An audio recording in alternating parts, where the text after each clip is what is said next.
Hello, everyone. Thanks for tuning in. So, if you're new to our show, check us out. All right, we're on LinkedIn, we're on Twitter, we're on YouTube, and on major podcasting platforms. And the reason I do what I do is because I love chatting with fascinating people in tech.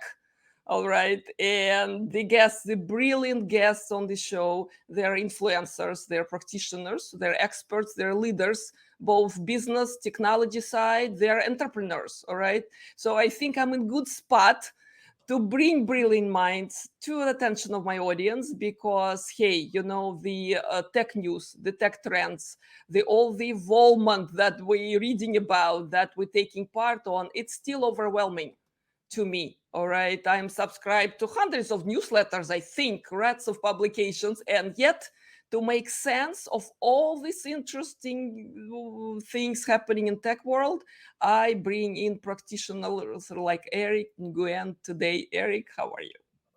I'm good. It's my pleasure. How are you, Irene? I'm doing fabulous because great. Guess what?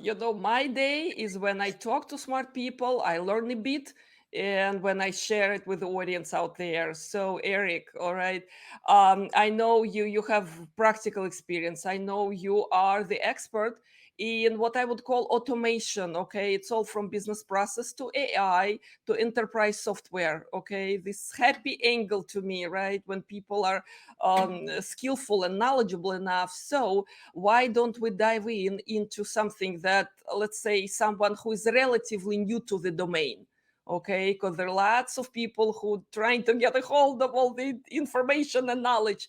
But to me, enterprise automation, the area you have experience on, and now we're blending in understanding of AI.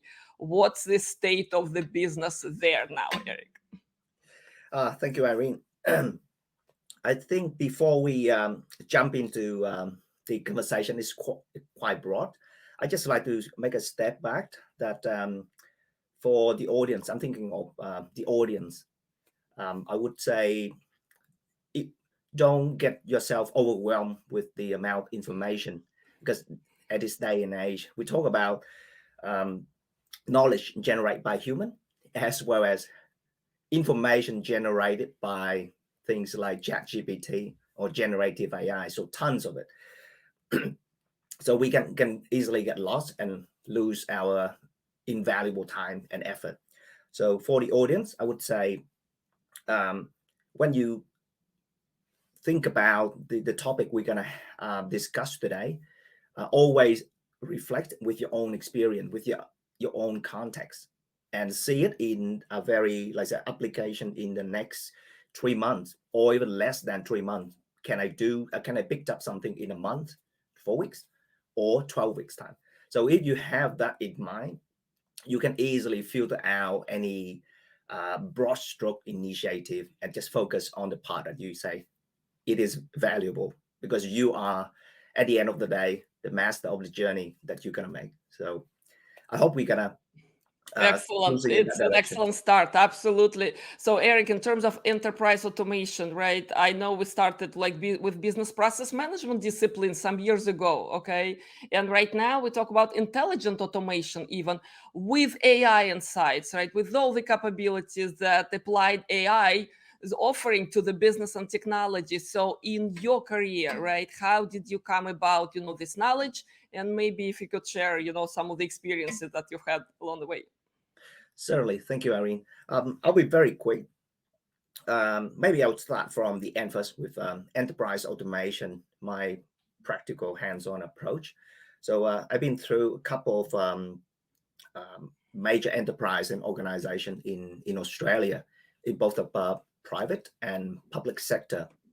We talk about the level of complexity. It was just like say you have in the impact it is into to the millions of people. So the function behind it is quite evolved over the time. So we talk about vendors, we talk about third party, we talk about a group of independent business function work together behind the scene. So for me, the sense of enterprise into automation, it just serves one purpose. It is for the everyday business operation. So you can talk about strategy all day long. I've learned quickly that strategy is like fashion. You change it every year if you can afford it, or you're willing to hear a new idea.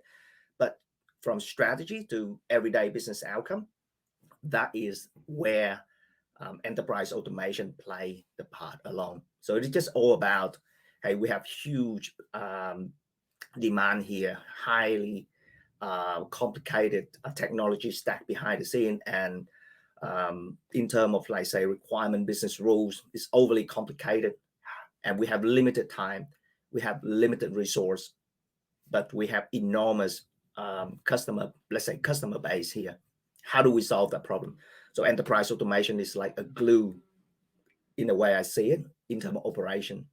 So that was where I picked up my understanding, my experience in terms of not just technology, in terms of process management, which you just mentioned, in terms of AI, how AI actually, and data, how we bring those elements into the big picture without break the everyday operation. It is like you have a team, a sport team. You cannot say you're gonna just have, let's say, basketball. You cannot just say, okay, I will have 6 players. They are all Michael Jordan or LeBron. You can't. It's impossible. So there is certain back and forth thinking in order to make it into function as well for today, but also for the future, certain gap for growth in the future. So that is the my perspective was built on top of global customer service in telecom industry. That it was way beyond just a service desk. It would include things like, say, I work in the space of, let's say, contract management, in the space of unified telecom, where you talk about, I have soft phone, I have a virtual call center, but beyond those technical stack, how do I make it work every day when things goes wrong? I've learned the lesson of enterprise automation from those moments when things goes wrong, and when you don't have the money, but you have, literally you have 2 seconds to come up with the answer. So it was like a journey of I think over 20 years to learn, to experience, and to say, okay, how we bring technology, people, the people we actually we work with, how do we influence them?